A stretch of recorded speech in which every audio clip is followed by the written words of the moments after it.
मैं हूं कनुप्रिया सत्तन और आप देख रहे हैं खबर 100 न्यूज। आइए नजर डालते हैं आज की कुछ खास खबरों पर, लेकिन उससे पहले एक नजर आज की हेडलाइंस की ओर। सावन के दूसरे सोमवार से पहले अधिकारियों ने कालेश्वर मंदिर की दर्शन व्यवस्था का लिया जायजा। सोमवार को निकलेगी महाकाल की दूसरी सवारी।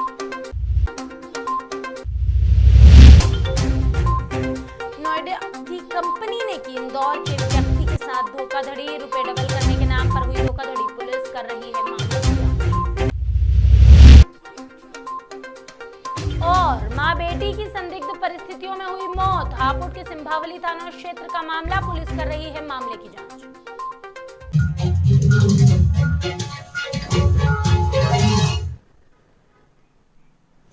बीते दिनों इंदौर के कनाडिया थाना क्षेत्र में एक युवती ने आत्महत्या कर ली।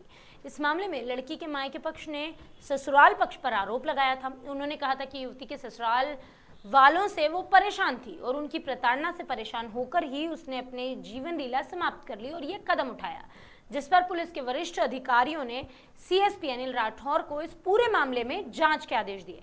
इस जांच के बाद पाया गया कि मृतक रानू उर्फ माधवी सावनेर की जो हत्या है वो दरअसल आत्महत्या है, वो उसकी सास प्रेमलता और ससुर भीम सिंह के चलते ही उसने की है, क्योंकि वो दोनों मिलकर उसे घरेलू काम के साथ साथ दुकान पर बैठने के लिए दबाव बनाते थे और साथ ही साथ मायके वालों के सामने उसको बेइज्जत करते थे और प्रताड़ित भी करते थे, जिसके चलते सलाहकार नूर माधवी सावनेर ने आत्महत्या कर ली। इसके बाद पुलिस ने आरोपियों के खिलाफ मामला पंजीबद्ध किया है और अब इस पूरे मामले पर आगे की कार्यवाही जारी है। एक युवती जिसने सुसाइड कर लिया था, शादी के मुश्किल से 3 साल हुए थे, उसके बाद सुसाइड कर लिया था। उनकी मृत्यु के पश्चात सीएसपी खजराना ने इसमें जांच की थी और जांच करने के पश्चात में 306 का प्रकरण इसमें पंजीबद्ध किया गया है। सर, इनमें किन किन को आरोपी? इसमें जो मृतिका के सास और ससुर हैं उनके विरुद्ध साक्ष्य आए थे और उनके विरुद्ध ये प्रकरण पंजीबद्ध किया है। उज्जैन के प्रसिद्ध तीर्थ महाकालेश्वर मंदिर में सावन के महीने में भक्त बड़ी संख्या में पहुंच रहे हैं। इस दौरान दर्शन व्यवस्था प्री बुकिंग के माध्यम से जारी रहेगी।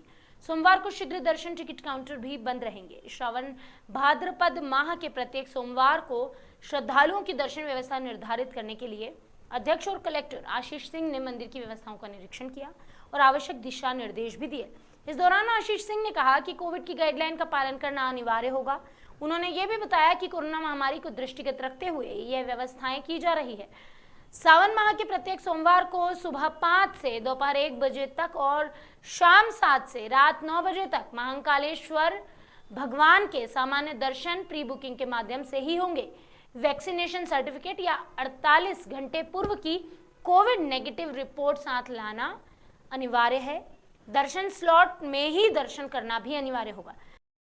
देखिए, वर्तमान में कोविड का जो सिनेरियो है और थर्ड वेव की जो आशंका है, बीच में कुछ केसेस भी आए हैं, उनको ध्यान में रखते हुए हमारे द्वारा केवल और केवल प्री बुकिंग और विशेष दर्शन के आधार पर ही, विशेष शुल्क दर्शन के आधार पर ही दर्शन हो रहे हैं। और आपके माध्यम से मेरी सभी से अपील भी रहेगी, कृपया परेशानी से बचने के लिए और कोरोना गाइडलाइंस का पालन करने के लिए प्री बुकिंग के माध्यम से या विशेष दर्शन के माध्यम से ही आएँ। लेकिन पिछले सोमवार को एक जो हमारे लिए सीख थी कि हमारे अपील के बावजूद लाखों हज़ारों की संख्या में, यहाँ तक कि 60-70 हज़ार कम से कम श्रद्धालु उस दिन एक दिन में पहुँच गए थे, जो हमारे अनुमान से कहीं अधिक थे और कहीं न कहीं अव्यवस्था उसकी वजह से उत्पन्न हुई थी। तो उससे सीख लेते हुए हमने जो व्यवस्था कर रखी है वो इस तरीके से कर रखी है कि अगर ज़्यादा संख्या में भी श्रद्धालु आ जाते हैं तो कोई समस्या लॉ एंड ऑर्डर के दृष्टिकोण से, लोगों की सुरक्षा के दृष्टिकोण से, अव्यवस्था के दृष्टिकोण से ना हो। लेकिन फिर भी जो हमारी पूरी प्लानिंग है वो प्री बुकिंग दर्शन के माध्यम से और अगर प्री बुकिंग नहीं है तो विशेष दर्शन के माध्यम से ही रहेगी। इंदौर में इन दिनों धोखाधड़ी के मामले बढ़ गए हैं। हाल ही में नोएडा की एक कंपनी का मामला सामने आया था। उसके बाद लसूड़िया थाना क्षेत्र में रुपए डबल करने के नाम पर धोखाधड़ी का मामला सामने आया, जहां फरियादी ने आरोप लगाया कि इजी सिक्योर कंपनी के मालिक ने उससे 4,40,000 रुपए बेईमानी पूर्वक हड़प लिए हैं। फिलहाल पुलिस ने पूरे मामले में केस दर्ज कर लिया है और फरियादी की शिकायत पर आरोपी भगवान बसंत के खिलाफ एक मामला भी दर्ज किया गया है। दरअसल भगवान बसंत, जो कि इजी सिक्योर नाम से एक कंपनी चलाता है, जहां फरियादी को रुपए डबल करने के नाम से बेईमानी कर उसके साथ धोखाधड़ी की। फरियादी ने पुलिस में इसकी शिकायत की और मामले में एडिशनल एसपी राजेश रघुवंशी का कहना है कि पिछले दिनों इजी सिक्योर नाम की कंपनी के नाम से शिकायत दर्ज की गई है। कंपनी के मालिक भगवान बसंत पर आरोप है कि उसने पहले भी कई लोगों के लाखों रुपए की धोखाधड़ी की है। मामले में जांच अभी जारी है। ये लसूड़िया क्षेत्र में एक कंपनी संचालित की जा रही है जिसका नाम इजी सिक्योर है। इस कंपनी के विरुद्ध में एक युवती ने आकर शिकायत की है कि इस कंपनी ने इसके पैसे डबल करने के नाम पर पैसे ले लिए और उसके बाद पैसे वापस नहीं कर रही है। ये युवती बड़ी ही गरीब है और इसने जहाँ तहाँ से पैसे की व्यवस्था की और उसके बाद कंपनी को दिए। इस कंपनी के विरुद्ध और भी शिकायतें प्राप्त हुई हैं, तो इसकी विवेचना की जा रही है। पूर्व में भी इस कंपनी के खिलाफ और इसके संचालकों के खिलाफ में प्रकरण दर्ज हो चुका है। उत्तर प्रदेश के हापुड़ में मां बेटी की संदिग्ध हालातों में मौत का मामला सामने आया है। बताया जा रहा है कि सिंभावली थाना क्षेत्र के गांव भोवापुर में रिंकी और उसकी 11 माह की मासूम बेटी की संदिग्ध हालत में मौत हो गई। गांव में हड़कंप मच गया। वहीं मृतिका के परिजनों ने लड़के पक्ष पर आरोप लगाया और उन्होंने कहा कि मासूम को मौत के घाट उतारने के बाद उसकी मां को भी घर में ही फांसी के फंदे पर लटका दिया गया। साथ ही परिजनों ने लड़के पक्ष पर दहेज प्रताड़ना का आरोप लगाया और दहेज के लिए ही हत्या का भी मामला दर्ज कराया। सूचना मिलते ही पुलिस मौके पर पहुंची और दोनों शवों को पोस्टमार्टम के लिए भेज दिया गया। पुलिस इस मामले की जांच अभी कर रही है।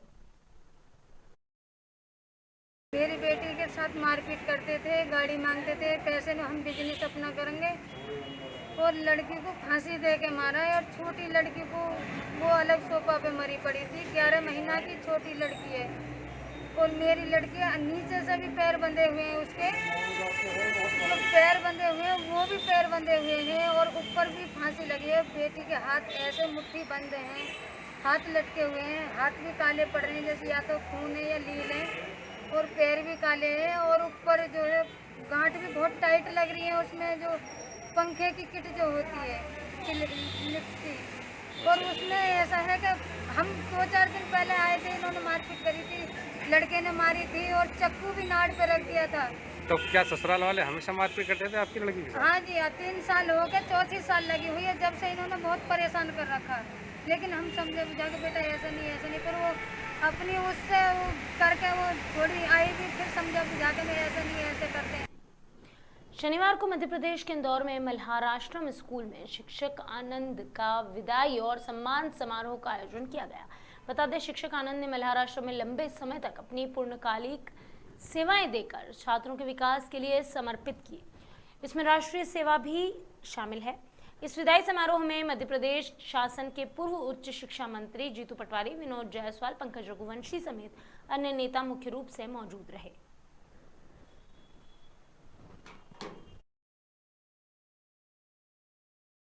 हमारे मल्हाराश्रम को 100 वर्ष 2022 में पूरे हो रहे हैं। भूतपूर्व छात्र संगठन के द्वारा सभी मल्हारियों को पूरे देश प्रदेश के अंदर एकत्रित किया जा रहा है, जिसमें हमारे माननीय पूर्व मंत्री जी सत्यनारायण जटिया जी, अभय प्रशाल के छुजानी भाई साहब, माननीय मंत्री जी विजय शाह जी, धनंजय शाह भाई साहब, जीतू पटवारी भाई साहब, मनोज पटेल भाई साहब, आत्माराम पटेल भाई साहब, संजय शुक्ला भाई साहब और बहुत सारे पूर्व विधायक, प्रेजेंट में भी विधायक और कई मंत्री हमारे मल्हाराश्रम ने दी। अभी के लिए बस इतना ही, लेकिन खबरों का सिलसिला लगातार रहेगा जारी। आप जुड़े रहिए खबर 100 न्यूज़ के साथ, जनता की बुलंद आवाज़।